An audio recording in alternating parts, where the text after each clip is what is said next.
Hey guys, the other day I was standing in the kitchen and my 13-year-old son said, "I love science." And I thought, that's awesome. Why do you love science? What is there about science that you love so much? And he said, "No, I don't like science if it comes out of a book. I like science if you can actually do it." And I thought, okay, that's both a fail and also a possible success. Like, we've been doing it in a book. Obviously, he doesn't like that, but possibly it shows me how we can be doing science that's going to work for him.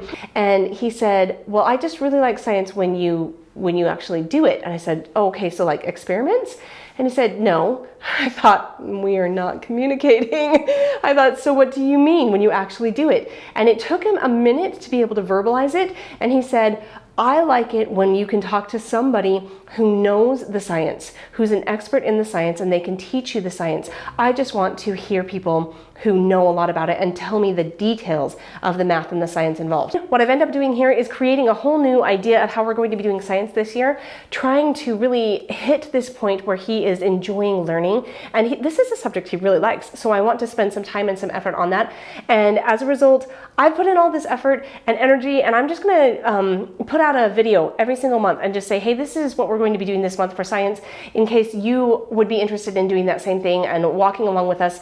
I will tell you, the pattern that I've used this time, I've made lots of different unit studies over time. This one's a little bit different. What I've decided to do, I found from howwelearn.com, and we is W-E-E, like how little people learn.com.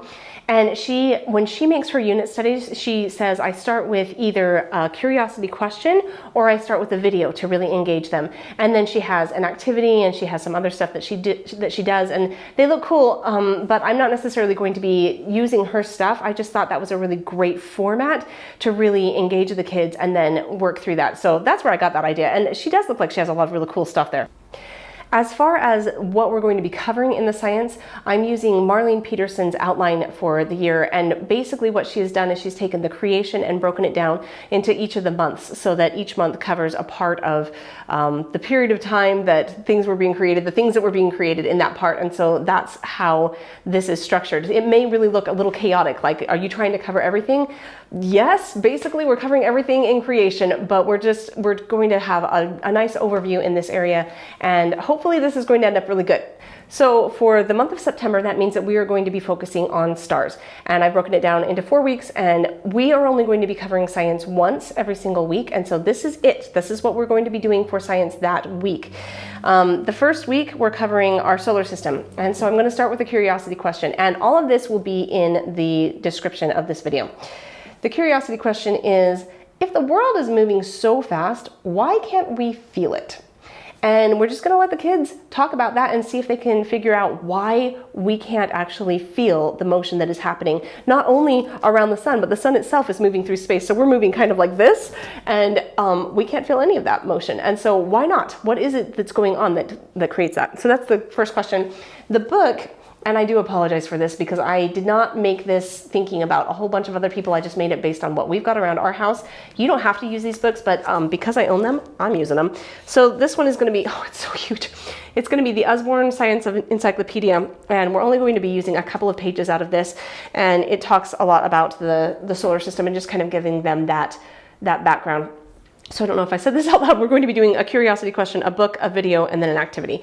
So we're going to use that for our book. And the video, I have 2 videos, the helical model of our solar system and one that's on how our planets move. And then we have, again, this is not really good for everybody else, and I recognize that, I'm sorry, but we happen to own a vortex of our own that's a very large frame that we can put some spandex over the top of it, and then we put something heavy in the middle of it, and things go around that. And so that's just such a great activity to get their hands on it and see what happens when you actually bend space-time and have this visual for how space-time works around something that's really, really dense and around something that is not nearly as massive, like the marbles that we spin around it. Why are those marbles going around the sun instead of the sun going around them? It's a very physical way that they can get in there and see how that's done. So that's week number 1. Week number 2, we're going to be focusing on telescopes. The curiosity question is, some large telescopes have mirrors made of more than 90 segments. 90! And they move separately from each other. So, and that's not necessarily the James Webb telescope, but there's some big telescopes that are that big. So the question is, how do we get a telescope like that into space without it breaking? And how did we get it functional once it's up there? The book is, again, the Usborne Science Encyclopedia. We're just going to be doing pages 220 through 225, and that's focused more on telescopes. And then we have 2 videos, the James Webb Telescope Discoveries, which I think are so cool. And this is something, okay, here's the deal with videos. I know that in this I lean kind of heavily on videos, and that's for 2 reasons. The first is that my 13-year-old says that that's how he learns best, is that he's able to watch experts. And the second is that some of these things, you can talk all day about it, but really it's powerful when you see it. And so I guess it would be okay if you just use pictures, but I think it's really powerful to be having somebody explain the science behind it while you're looking at this beautiful video of all these gorgeous pictures that they're getting out of the James Webb Telescope. So I do use a lot of videos throughout this, doing science this year. And the other one that we're using is How We Study the Stars. And again, links down below. The activity, we're going to be making a telescope, and I will say straight up, I first looked at that, I was like, no, there's no way, that's too hard, I don't want to deal with that, no. But it's actually really simple. We're going to be making it with a paper towel tube in the middle. We're going to buy 2 lenses, both of them cost like total less than $5, and we're going to just build our own telescope. And I thought, okay, I can do that. That's in my realm of possibility. Moving on to week number 3, we will be studying about planets. The curiosity question is, our solar system has 4 small rocky planets and 4 giant gas planets with either liquid or solid cores. What type are we? And which are closest to the sun, the rocky ones or the gassy ones? And then just as a bonus question, Uranus's clouds are made up of hydrogen sulfide, meaning that they smell like rotten eggs. And if you were making a planet, what would you make the clouds smell like? Okay, so then again, this is a book that we just have kicking around the house. I don't know that I would say necessarily you need to buy this book, but if you have one like it, go for it. We're using Space. This is a National Geographic book from page 130 to 165, which says to me that we're probably not reading a lot in there. We'll be probably looking at a lot of pictures because that is a lot of pages. There's a video on the planets. And for my big kid, there's a Vsauce video. He loves Vsauce. I will say Vsauce hurts my brain. He's really smart. He gets into things that are really deep and really intricate. But if you happen to love this particular stuff, which he does, he's at that level and he really enjoys it. So he can watch that Vsauce video. And then our activity is we're going to make a solar system. Now there are so many different ways that you can make a solar system out there. I don't know if we're going to do it this way or not, but I wanted to make a solar system where the focus was not on the distance or how big the planets are compared to each other, but was focused on what the planets are made of. So for our center, for the sun, we're going to have a candle. And then for the first 4 planets, they're just going to be rocks. The first 2 are probably just brown rocks. And then Earth will be a blue rock, we'll paint it blue, and Mars will be a red rock, we'll paint it. And then the last 4 are big gaseous, or they actually have a lot of liquid and ice going on. So for Jupiter, I'm going to have, we actually have a glitter bottle that somebody gave us a long time ago. It's really awesome. It's got water and also some glue in there and some glitter. And when you turn it upside down, there's a lot of motion and it looks like there's a lot of storms going on in there. So we're going to have that represent Jupiter because it's just one constant liquid storm going on in that on that planet.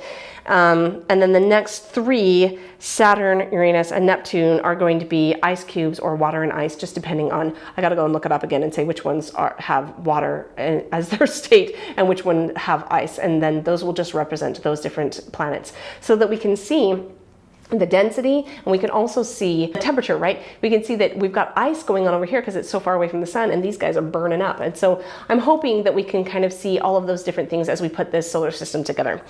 And I hope that doesn't take too terribly long, but if it does, then it takes a long time, it's fine. Week number 4, the curiosity question is, because we're talking about black holes. So the question is, a black hole could actually fit in your pocket. And some people in Switzerland are trying to make super tiny black holes.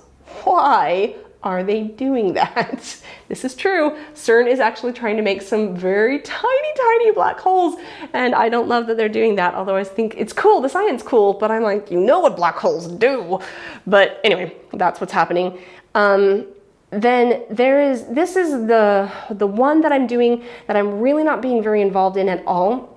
There's an activity from Supercharged Science, and she has a fair amount of advertising for her own program within this video, but it's also just a really great video where she's got great sounds, great video, great experiments that she does, and it's all about black holes and deep space. And I thought, that's just awesome. So I'm going to be doing that, and it takes an hour for her to do that whole program. It's a video that they watch and they can interact with it. So there are a couple of experiments in there that are the two that I saw, where you take a basketball with a tennis ball on top and you drop it so that you can see the motion, the momentum going from the big to the small, and see what happens to that. And then also a balloon that is covered in tin foil, and I don't remember what she did with that, but those are the two things that we need to be able to make that experiment go.